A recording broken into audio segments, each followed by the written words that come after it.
Lightning arrester को proper fix करने से पहले लाइटनिंग अरेस्टर की असेंबलिंग करते हैं। ये लाइटनिंग अरेस्टर का बाउल है, ये कॉपर का बाउल है और 3 सूत्र में आता है। ये आपने ये स्टैंडर्ड साइज़ है 3 सूत्र का।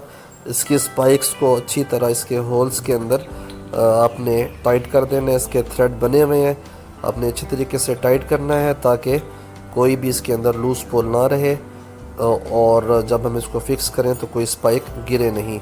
उसके बाद फिक्स करने के बाद ये जी हमारा लाइटनिंग अरेस्टर के बॉल के अंदर हम कॉपर का रॉड उसको टाइट कर रहे हैं। इसका थ्रेड भी बना होता है, ये इसको हमने फिक्स करने के लिए। नीचे इसकी बेस है, ये बेस भी कॉपर की है।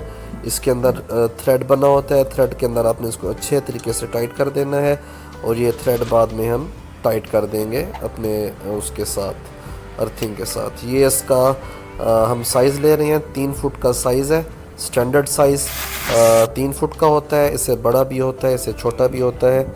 और अब ये लाइटिंग अरेस्टर को हमने फिक्स कर दिया है पैनल्स के ऊपर। ये यहाँ पे पैनल्स के बिल्कुल जो है साथ नहीं होना चाहिए। यहाँ पे अभी इन्होंने अपनी वो जगह बनवानी है, एक पिलर इन्होंने यहाँ पे कंस्ट्रक्ट करवाना है। उसके बाद कम से कम जो है लाइटनिंग अरेस्टर की जो ऊंचाई है वो पैनल से 1 मीटर के ऊपर होनी चाहिए, ताकि जो भी लाइटनिंग अरेस्टर पर जो लाइटनिंग की आसमानी बिजली की स्ट्राइक पड़े तो वो पैनल्स के ऊपर ना पड़े और वो पहले इस लाइटनिंग अरेस्टर के ऊपर पड़े। और लाइटनिंग अरेस्टर से के पड़ने के बाद इसकी जो है प्रॉपर हुई होती है, अर्थिंग हुई होती है लाइटनिंग अरेस्टर के साथ। अगर आपको अर्थिंग की वीडियो देखनी है तो मैंने डिस्क्रिप्शन के अंदर लिंक दे दिया है। लाइटनिंग अरेस्टर के साथ अर्थिंग किस तरह करनी है प्रॉपर तरीके के साथ, प्रोफेशनल तरीके के साथ, उसका लिंक आपको डिस्क्रिप्शन में मिल जाएगा। और ये आपने बिल्कुल इस चीज़ का ध्यान रखना है। मार्केट के अंदर जो है लाइटनिंग अरेस्टर जो है वो कॉपर का कह के तो वो एलुमिनियम का भी बेच रहे होते हैं, ब्रास का भी बेच रहे होते हैं। लेकिन आपने मार्केट को सही तरीके से विज़िट करना है। विज़िट करने के बाद आपने प्रॉपर रेट्स लेने हैं। जब आप प्रॉपर रेट्स लेंगे 4-5 जगहों से तो आपको ख़ुद कंफर्म हो जाएगा कि असल कॉपर का कौन सा है और इसके अंदर मिक्सिंग कौन सी है।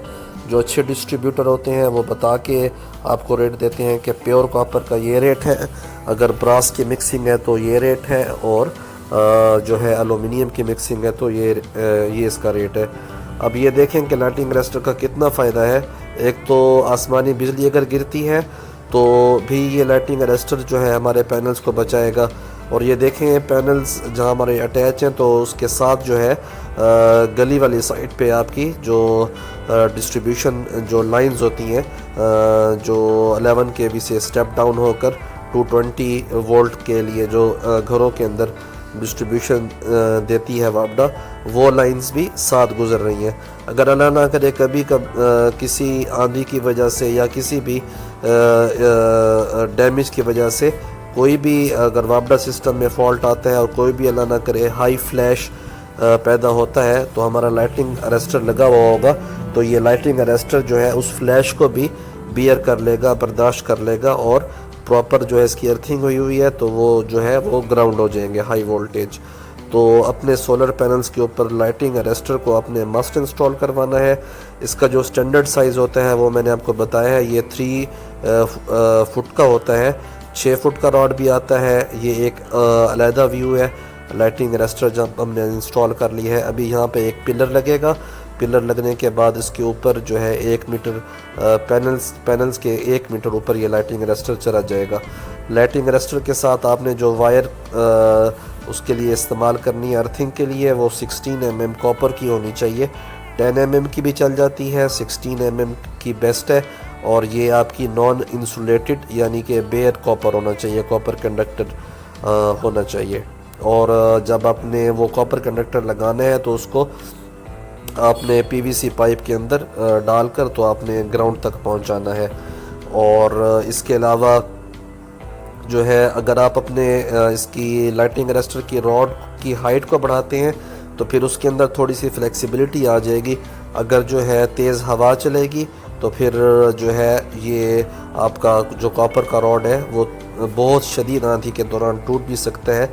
इसलिए मैं आपको रिकमेंड करूँगा कि आप इसकी जो बेस है वहाँ से एक छोटा सा पिलर आप बना लीजिए। पिलर बनाने के बाद आप जो है लाइटिंग अरेस्टर को रावल बोल्ट के साथ उस पिलर पर अटैच करके टाइट करके तो अपने पैनल से 1 मीटर के ऊपर इसको इंस्टॉल कर दें और जो है अपने पैनल्स को आसमानी बिजली की हाई स्ट्राइक से बचाएं।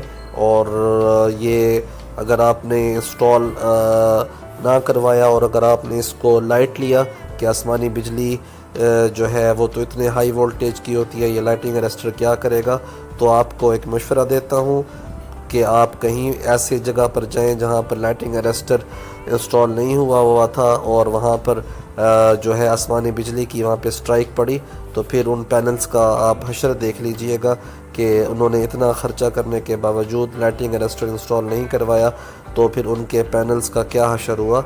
आप वो देख कर आप ख़ुद उसको जज कर लेंगे कि लाइटिंग अरेस्टर की क्या इम्पोर्टेंस है। मेरा नाम इंजीनियर अब्दुल हसीब हुसैन है। मैं dynamic solar and engineering services को रिप्रेजेंट करता हूँ। आपकी वीडियो देखने का बहुत शुक्रिया। Comment, like, subscribe is must. अगर आपने भी सोलर सिस्टम इंस्टॉल करवाना है और प्रोफेशनल इंजीनियर से करवाना है तो आप लाइक भी कर सकते हैं हमारी वीडियो को और कमेंट कीजिए। हमारी टीम ऑल ओवर पाकिस्तान आपको सर्विसेज देने के लिए हाजिर है। आपके वीडियो देखने का बहुत शुक्रिया। Thank you. अल्लाह हाफिज़।